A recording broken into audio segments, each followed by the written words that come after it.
Hey friend, I'm Danielle Damrell, and I am so grateful that you're listening to the Created Worthy podcast. This show is all about honoring the life stories of women from different ages, beliefs, backgrounds, and experiences.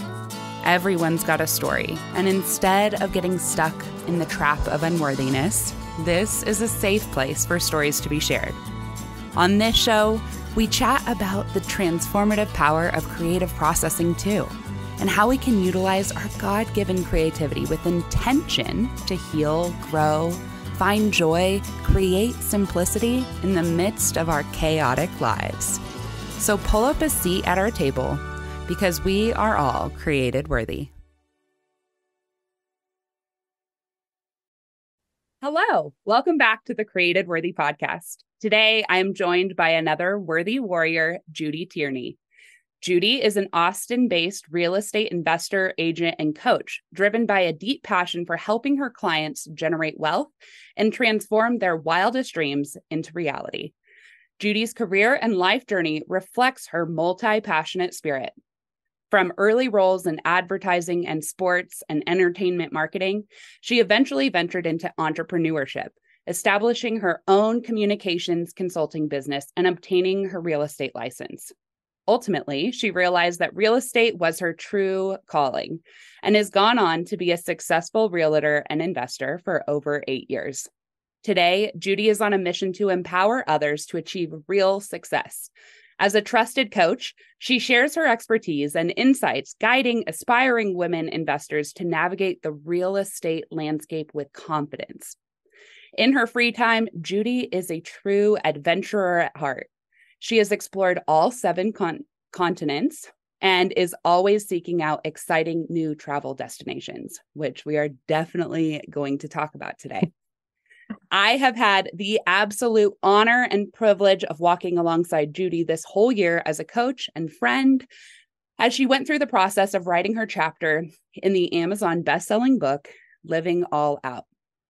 Judy is one of the kindest and most humble people on the planet. She exudes joy, and most recently, I've come to find out that she and I share a passion for silly, dumb humor, which, if you're watching on YouTube, you'll get to experience firsthand.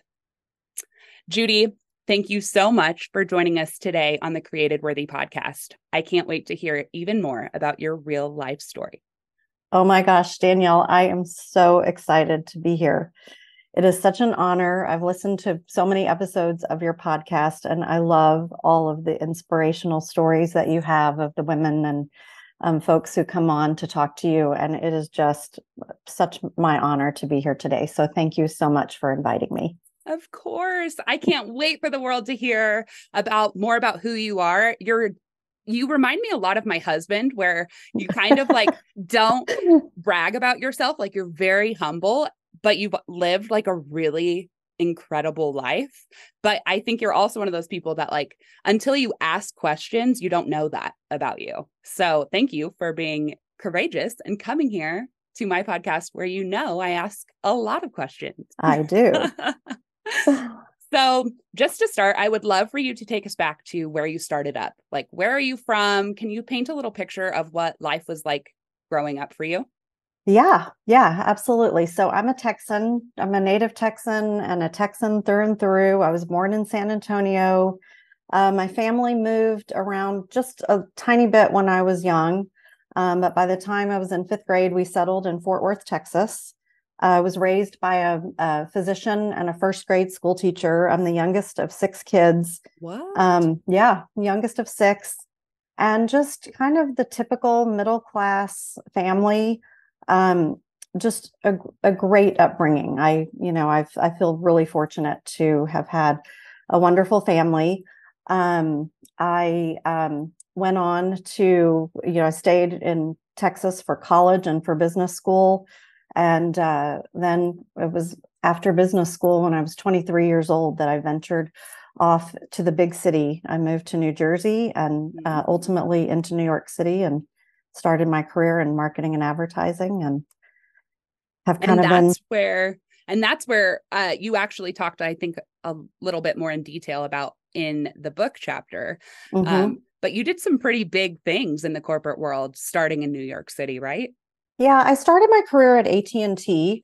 Little gal who never been out of Texas before, as an adult, and went up with, um, just with my Southern accent, which I've lost since a little bit since I moved away back when I was Yeah. 23. I've But never yeah, heard a Southern accent in your voice. but yeah, started out my career in marketing and advertising there. That was around the time that companies were starting to sponsor, sports leagues and concerts and entertainment properties and so forth. And I just thought that was the coolest thing. So that's what I wanted to do. And AT&T is a big, Fortune 500 company, was certainly getting into those types of activities with sponsoring the NBA and, you know, concerts and all the things. So I maneuvered my way into becoming a sports and entertainment marketing account director at one of the advertising agencies that AT&T worked with. So that's kind of how I got into that career. And that's also what took me from New Jersey to New York City. Okay. Yeah, so moved to New York when I was, just a couple of years after that. My best friend, who was also working at AT&T, left AT&T and went to work for one of the ad agencies. So the two of us were just, living large in the Yeah. city and getting entertained and wined and dined and taken out and just living high on the hog. So from the outside, it looked like you were living high on the hog. I've never heard that, so I'm definitely going to use that. Now that sounds Southern. Yeah, that's Southern. Yep. But I know that there came a point in your life where, although you were getting to do all these amazing experiences, like you did things like you were able to go to the Olympics and the Kentucky Derby, right? And just in Yeah. so many different things. But So at this point now, I was working for an agency, and now AT&T was my client. And so AT&T and Lucent Technologies were sponsoring the Atlanta Olympics. And so I was able to go down and work on the Olympics. We provided all of the communications for the athletes and the Olympic committee, all the folks that were working on the event. So I moved to Atlanta for 3 months and worked on the Olympics.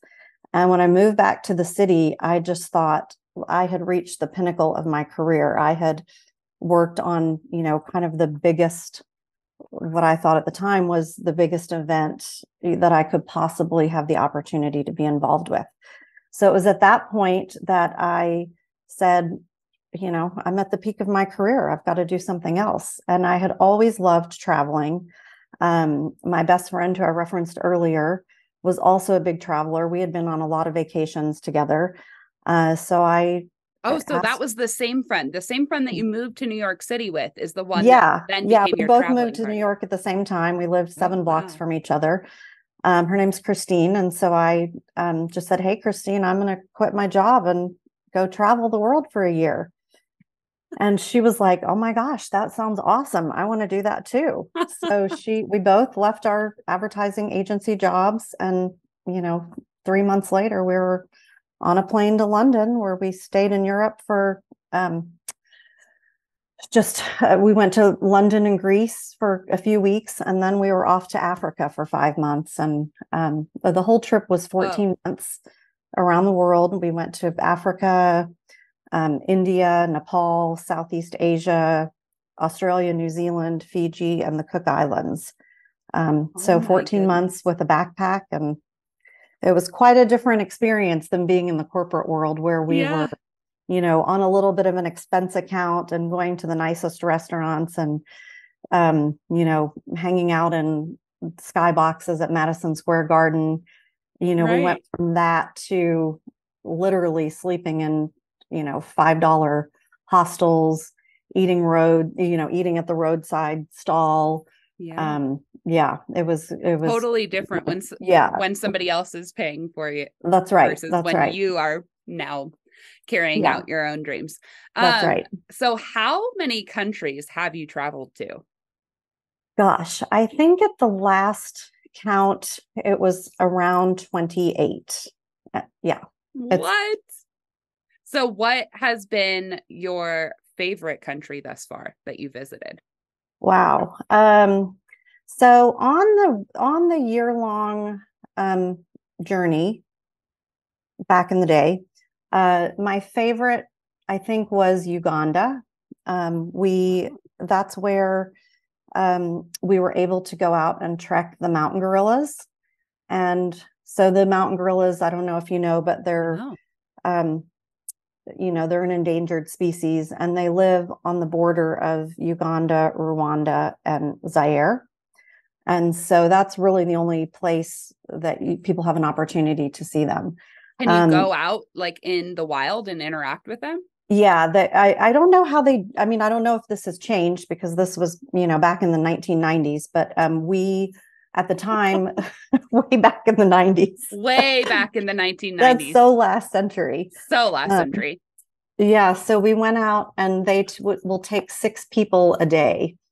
And so you have a guide, and the guide takes you to where they spotted the mountain gorillas the day before.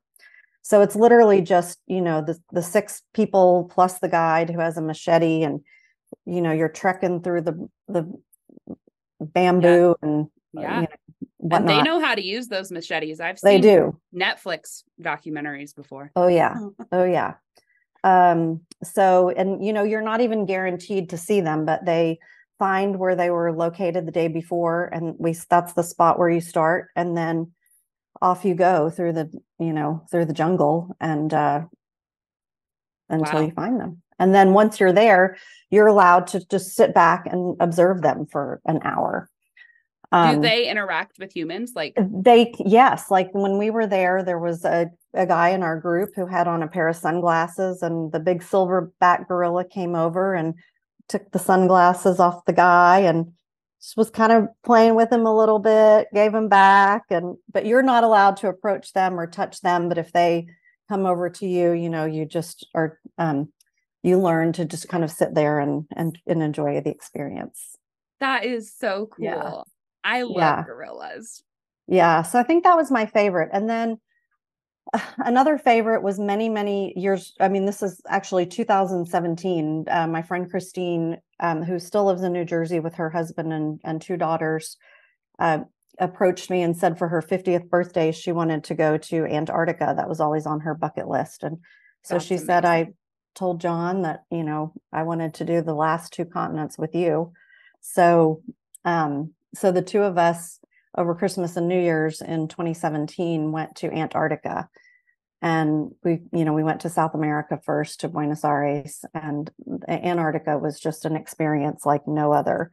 Yeah. It wasn't on my bucket list necessarily, but just going down there in an area that's so untouched, and you're literally 6 feet away from whales jumping around in the water and penguins running around. And it was just amazing. Is there like resorts in Antarctica, or like when you go to book a trip to Antarctica,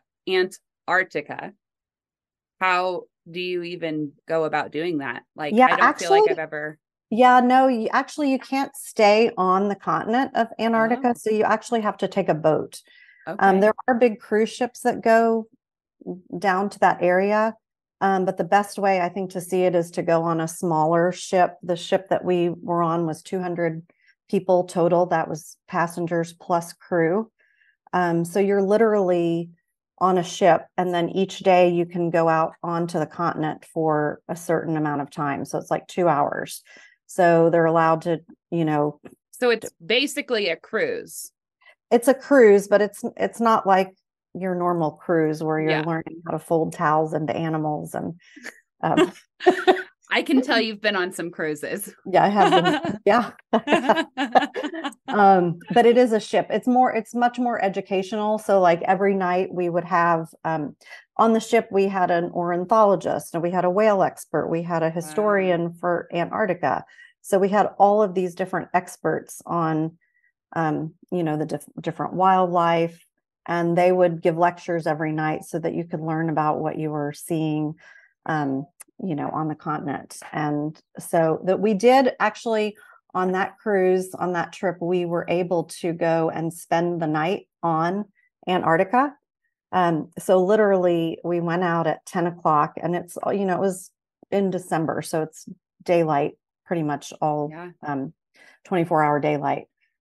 So we went out and you have these sleeping sacks that you dig a hole in the snow and then you lay out your sleeping sack like the real Antarctica sleeping experience. Bag in it. Yep. And then you pull it up over your head. And so you're literally camping on the ice. And before, when you get over there, you have an opportunity to walk around and visit with the penguins and kind of hang out with the wildlife. I love that you've had all of these incredible experiences. And even just to say that you've been to all 7 continents is like just something that I don't meet a lot of people who have created those experiences for themselves. And so, I would love to know what one piece of advice is that you would have for someone who has a desire to travel, but just like doesn't know how to make it happen. Yeah, I think so. For me, when we started on our round the world trip back, in the 90s, back in the 1990s, everyone said, how are you going to get along? What are you going to do? I think traveling is such an experience where people who travel quite a lot are so interested in people. They're so welcoming. So I've found that just throughout all of my travels, and I've been, traveling since I was in my teens, people are so open and receptive and helpful. So, it can be daunting and intimidating to go to especially another country that's so different than the US or where you're coming from. If there's a different language or even like a different alphabet where you can't even make sense out of the signs. Right. But there's always someone there to help you. And if you just, it's like facing your fears. If you just dive in, there will be someone there to catch you. I love that. So essentially just do it. Like, if you have a desire to travel, don't just sit on it. Like, figure out your finances, do the thing you need to do to make that trip that you've been dreaming of happen. Yeah. And I think too, there's trips for every budget, and you don't have to always go and stay at the nicest resorts. And in fact, I've never been one to, go and do luxury travel. I mean, don't get me wrong. I certainly wouldn't mind a week or two, in a nice resort.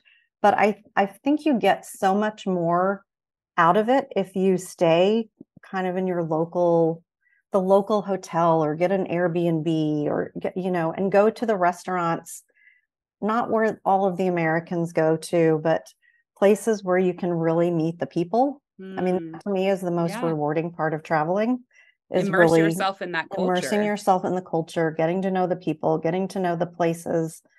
And of course, you want to go and see the big sites. Yeah. But sometimes it's just, going to that little tea shop that is totally off the beaten path, or, just immersing yourself, like you said, into the culture, I think is just, to me, that makes all the difference. I love that. So, let's go back to your career just for a moment. I know that you talked about how you were in the corporate world. Mm-hmm. After some time, you were like, I'm going to go travel for, what was it, 15 months, 14 months? Yeah, 14 months. 14 months. But then you had to come back to reality and like make an income, I assume. Yeah. Because like you said, at this point, your traveling was coming out of your own pocket. Yeah. Your travel expenses were coming out of your own pocket. So you go back to work, or you come back to the US. What did you do? Like, how did you end up in real estate? Well, I came back. It took me a little while to get to real estate. But I came back and I came back to Texas, or, I was in New York, came home back to Texas when I was done traveling, and, eased into US life for a month or two and then started looking for a job. And I ended up in the same industry, doing the same thing, but this time in San Francisco. So I moved out to the Bay Area, took a job with another agency that was working on entertainment and sports sponsorships for some pretty high profile clients. And, I think as you referenced earlier, kind of got back into that, going to the Triple Crown horse racing events, the Kentucky Derby, Preakness, Belmont Stakes, Daytona 500. So I was really kind of back into the scene. But I realized very early on that the company that I was working for, was not aligned with my values. And even though I learned that, I stuck with it. If you read my chapter in the Living All Out book, I talk about this a little bit, but, for the first time, I really think in my life, I was kind of stuck. I didn't know what to do. I was in a new place. I didn't have a lot of friends. I was in this job that I was absolutely miserable. I'm sure a lot of your listeners have been in that situation before. And, I just stuck with it until the economy took a turn and the company was doing layoffs. And so I lost my job. So it was kind of the first time in my life that someone else made the decision for me. So that was, that was definitely a lesson.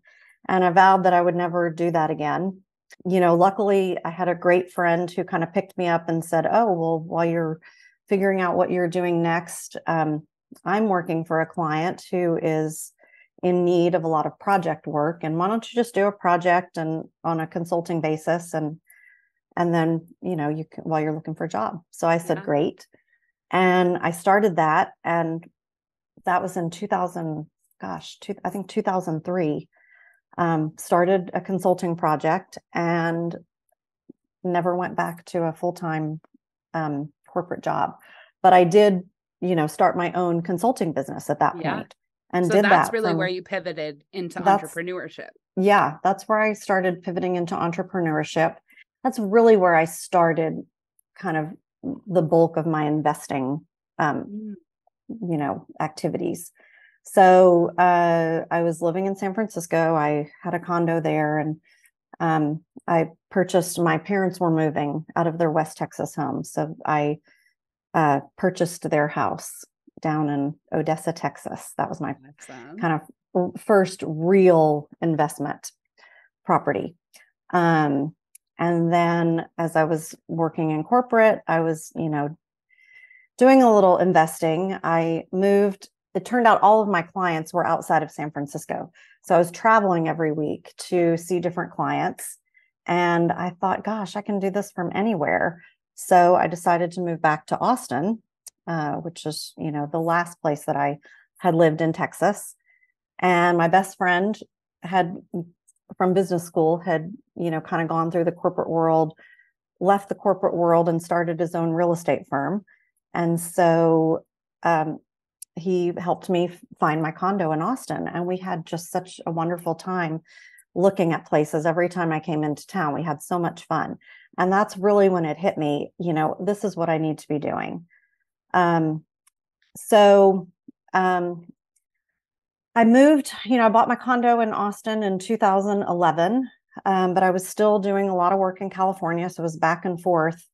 And it wasn't until like 2015 that I finally said, I've got to get my license. So in between projects, I studied and got my real estate license and just went on from there. And, it was a slow process. I was kind of on the fence, doing some corporate stuff, doing some real estate stuff, mostly corporate, just because that's where my client base was. Yeah. But it over the years, it kind of shifted a little bit, 90-10, 70-30.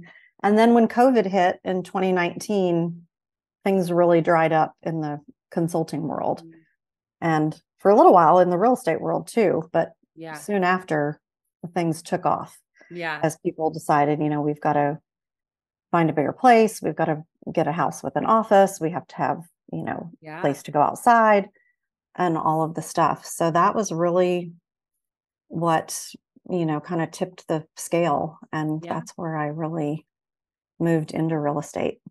I love that. Yeah. So, can you tell me a little bit about your pivot most recently to becoming a real estate coach, right? Like just in the last Yeah. year, has it been? It's really been in the last year. I've decided I've been investing for 20 years in real estate in my own properties. And that's really kind of what lit me up about real estate. And it's also been something that's enabled me to have some income, some residual income on the side. And it's allowed me to do a lot of the traveling that I've done over the past 20 years. So it's been something that, I attribute to kind of my freedom of going off, to wherever I want to go in the world. Yeah. So I love it. It's given me that opportunity, and I love the idea of helping other people do that as well. So I'm super passionate about helping investors in particular. Okay, so your coaching is more for investments. My coaching is yes. So Okay. I'm still doing helping to Austin and Texas based buyers and sellers with the traditional real estate transactions. But the pivot has been that I realized I really want to help people, aspiring investors, kind of figure out how to get started. So I think a lot of people, especially we as women entrepreneurs, we're so busy, we're so overwhelmed. There's so much on our plate that we often, have an interest in doing this. Oh yeah, I'll get to that next year when I can kind of figure out how to do it. Yeah. Or and then 10 years later. Yeah, you don't have time, or you don't think you have the resources and knowledge. So what I really am passionate about doing is helping people get over that intimidation factor and really helping them learn everything they need to know in one place so that they can begin their investing careers. I love that. Yeah. I love that too. So much goodness just to learn from your courage to just take the next step to pursue the thing that you feel most called and aligned to. Yeah. It's not always easy, and I haven't always done it, but I've got to tell you, ultimately I get there, and it feels so good getting to that other side. Yes, there's freedom there, right? Like that cliche phrase of like freedom is found on the other side of what makes you uncomfortable. Like, right. It's cliche, but it's true. It's true, especially when what's making you uncomfortable is actually like the thing that is between you and what you desire, right? Yeah. And like being able to just like kick down that roadblock and be like, nope, I'm going to figure this out. And now you're helping other people to figure that out. I know investing is something that I'm very interested in, specifically real estate investing, but also a lot of people in my community and in my circles are like, I would love to do that, but it's still hard to pay my current mortgage, or I'm struggling to find my first house. So to somebody maybe in shoes similar to mine, what would you say the first step is if investing or owning investment properties is a desire? Like, is it a mindset thing? Is it a savings thing? What can we do to just move the needle forward towards that? Well, I actually have on my website, I actually have a free guide, which I call 6 key steps to jumpstarting your real estate investment journey. And I would love, for anyone in your shoes or who's thinking about it, please jump on the website, judytierney.com, and download a free copy of it. But to answer your question, I think it is, it's a combination of those things. I think it is a mindset thing. One of the first steps that I recommend, you talked about finances, is really just kind of understanding what your finances are and understanding like how much you could afford to put down if you are buying a property. So I recommend that everyone talk to a lender or a mortgage broker, and it's a 15-minute conversation. Just jump on the phone, they'll ask you some questions about your financial situation, your assets, your liabilities, et cetera. And that can really be a guide to, helping you understand, what kind of loan you would qualify for. But even if you don't qualify for, the loan that you want, there's other ways to do it. My very first investment was back when I moved to New Jersey. I didn't even realize it at the time, but my family upbringing was all about go to school, get a great education, buy a house, save money. And when I got to New Jersey, I really wanted to buy a house, and it was so much more expensive than Texas. I was like, I'll never be able to buy a house here. But I had a friend, a coworker, and the two of us said, we both want to buy a house. Neither of us can afford one. So let's join forces and do it together. Yeah. We bought a great house, and we rented rooms to three of our friends, and it paid the mortgage. So there are definitely creative ways to do things in the investing world. So I think, don't get discouraged. It is about mindset. But like where there's always will, a solution. Where there's a will, there's a way. Yes. That is brilliant. Brilliant advice. Because I think when I think about investing, and I'm sure that other people probably relate on this front, but it's like, oh my gosh, well, I have credit card debt. So until I don't have credit card debt, there's no way I could invest. But just thinking of those like outside of the box ways of like, even learning about investment or downloading your guide like that's moving the needle forward in one way or another. And eventually those things equal a big step, right? Yes, in absolutely. which we can actually go in on. I love that idea of going in on a property with like a trusted friend and then renting out rooms, paying for your mortgage, and then keeping that property as your first investment property. Yeah. And it was funny because that was when I was, I don't know, 24, 25 years old. I didn't even I didn't even realize that it was an investment property. I wasn't even in that mindset. I was just thinking, buy a house, buy a house, buy a house. Right. So there are definitely creative ways. And even just like getting your house in order and understanding where you are today, even if if you're not ready to make the investment today, you can kind of get into that mode where you know what you need to do to start making a be plan there in 3 months, 6 months. Yeah. I love that. So we're going to pivot real quick into creative processing because on this show, I always talk about creative processing. And if this is your first time listening, creative processing is a tool that we can all use to activate our creative minds to process through a certain intention. It's an innate gift. It's using our innate creativity to process our lives and to heal and to find joy and to find peace and all of those good things. So when you're practicing creative processing, I encourage using a prompt like the purpose of enter your creative outlet is to process, enter your certain intention. Judy, you told me that your creative processing method, which is currently not being practiced as creative processing, but it still is exercise, walking dogs. Do you have dogs?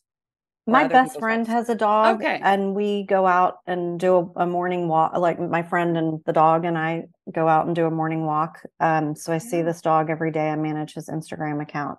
Oh, and that marketing thread is still in you. Yeah. And then also doing breath work and journaling. And so I know that you never have framed these things as creative processing before. But now that you know that creative processing is simply the act of pairing whatever sparks your creative mind. So I love when people bring up walking because I think that's an uncommon way of thinking about creativity.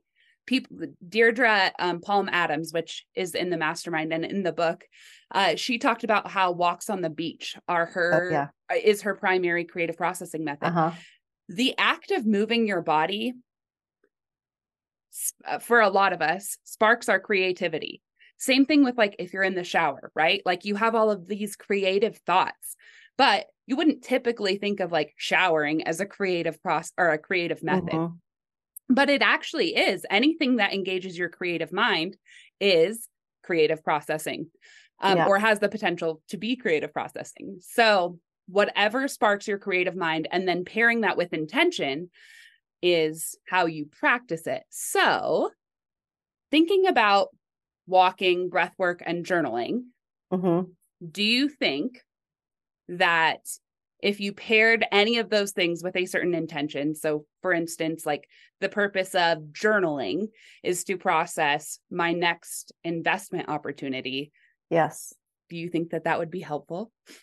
I do. And you know what? I've got to tell you, Danielle, you over the past year or year and a half, however long it's been since we met, have helped me in this area tremendously. I mean, yes, because I never really thought of it that way. Right. But for me, kind of getting out of, the chaos of, mm-hmm. oh, I've got to do this, I got to do that, I've got a meeting, got an appointment. But like during the day, we're all so busy and there's so much going through our mind that it just, anything for me that I can do to kind of just take a step back, mm-hmm. and just get clear, whether it's going outside, getting fresh air, just taking myself away from the computer and all of the other chaotic things that are going on in my world is so helpful to me. And with journaling, I used to do journaling a long time ago. I never thought about it as creative processing, mm-hmm. but as we were writing our stories for Living All Out, and you were the mastermind behind helping everyone in that book. Such an honor. So, and even talking to you when we had our one-on-one meetings, just like having you kind of give me prompts and drawing that kind of stuff out of me, and then me taking those prompts and so forth and going back and journaling on my own was just so helpful.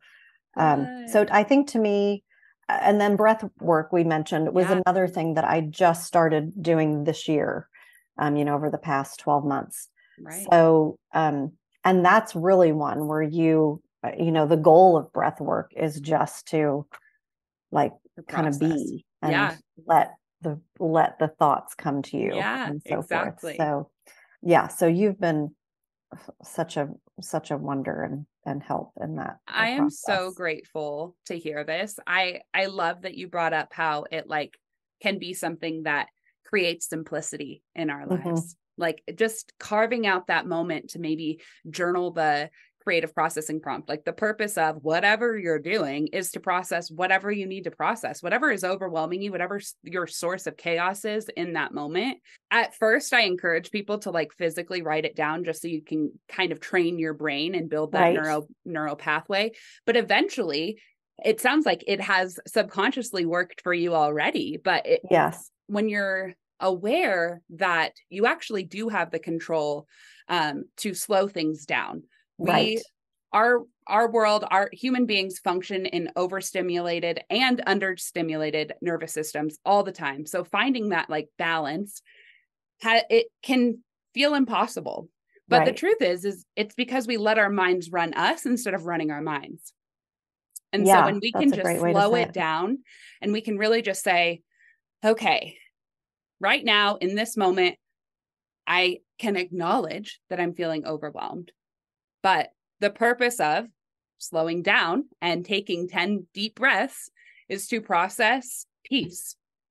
Like as simple as that, just making it so simple, mm-hmm. so that your body will physically react to what you say and tell your mind to do.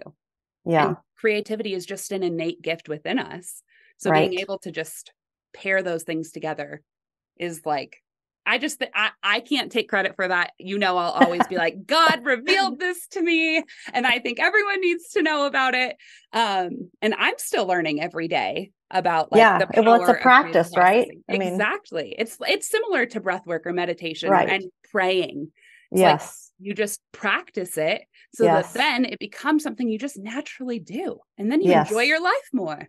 Yes. Yeah. And that's so important, especially right now with so much chaos in the world. And our businesses and Yeah. like trying to And so do. many new ideas, like for Yes. entrepreneurs specifically, but then also like we can't not acknowledge the fact that we live in a broken world and Mm-hmm. there is pain and there Mm-hmm. are trauma all around us, all over the place. Everywhere you look, somebody is hurting or somebody you know is going through something really hard. Right.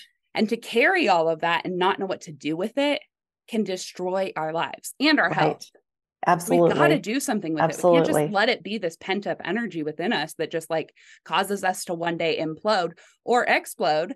And we're just constantly finding ourselves face down on the ground, not knowing what to do or feeling stuck. Mm-hmm. We don't want to be like that. No. We don't want to be like that. We're lesson learners around here, not lesson repeaters. If you need to Yes. repeat it a few times, go ahead. Repeat the lesson. We all have been there, done that. But at some point, we got to learn it. That's And right. that's why neuroplasticity is so cool, being able to rebuild neural pathways or build neural pathways by practicing things to enjoy our lives. So, Absolutely.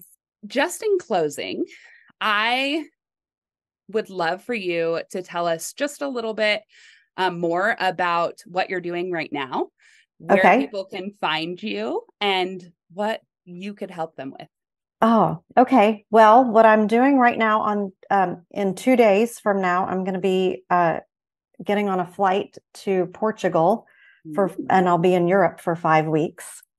Yes. So I'm going What? to visit my niece who has moved over to Portugal for a year. And we are going to, I'm going to spend time with her family, her 2 kids, 8 and 10, and my niece and her husband.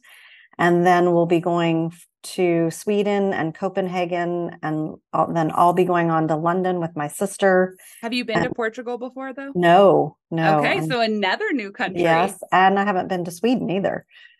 Oh my So gosh, I'm so yeah. excited for So you. we'll, yes, then London, and then I'll be on a transatlantic cruise back to the States.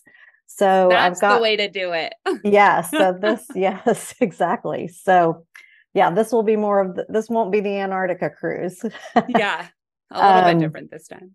Yeah, so I'm taking a little bit of time off, but while I'm going to be away, I'm going to be doing some creative processing, and I'm going to be working on a couple of exciting things I have coming up next year.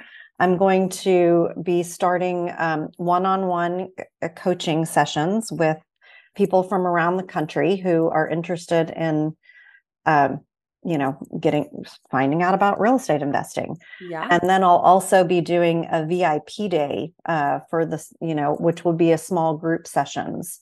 Wow. And that will happen over like a 5 to 6 hour period where we'll all just get on a Zoom call and talk about and answer questions from everyone about, how they can kind of get over their fear, what they need to know. A lot of the stuff that is in my guide will go to in way more depth. Yeah. It sounds like this will be like a gentle, but probably not so gentle push into like, hey, Yes. you say you want to do this, but Yes. this is how you do it. So let's do it. I That's love right. that you're doing VIP days for that. Yeah, I'm super excited. So that's all coming up when we start 2024. So yeah, so yeah, that's what I'm doing. I'm just going to be focusing most of, I do have some client work here in Austin that folks that I'm working with, but I'm really going to be focusing on kind of what I can do to help investors move their journey forward. I love that, Judy. Can you tell us where the best place is to connect with you? Yeah, the best place is on my website, and that's judytierney.com, and that's JUDY, T as in Tom, IERNEY. And that's where you can download the free guide. And it's also where you can get on the waiting list for the coaching or the VIP day. And then, you can read more about my story and just kind of check out some other things I'm doing. Yes, definitely go to her website. All of her information will be in the show notes. Judy, it has been such an honor to have you here. I am so grateful to have spent some time with you here today and for your courage and vulnerability to share your story. Your spirit of adventure and determination to help others experience freedom in all facets of their life is a gift to all who have the privilege of knowing you. Aww. Keep shining your light hysterically laughing, especially with me, and walking confidently down the path you've been called and equipped to journey down. You, my friend, are created worthy.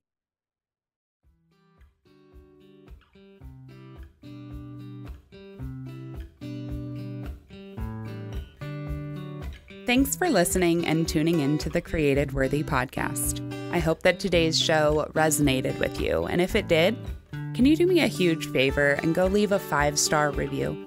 This helps more listeners find the show, and it expands the reach of the stories and concepts that are shared here. All the links and guest information are in the show notes. And if you're on social media, come hang out with me. You can find the Created Worthy podcast on both Instagram and Facebook, or come follow along with my personal IG page, where I just share more about the real, sometimes messy life of your fellow worthy warrior.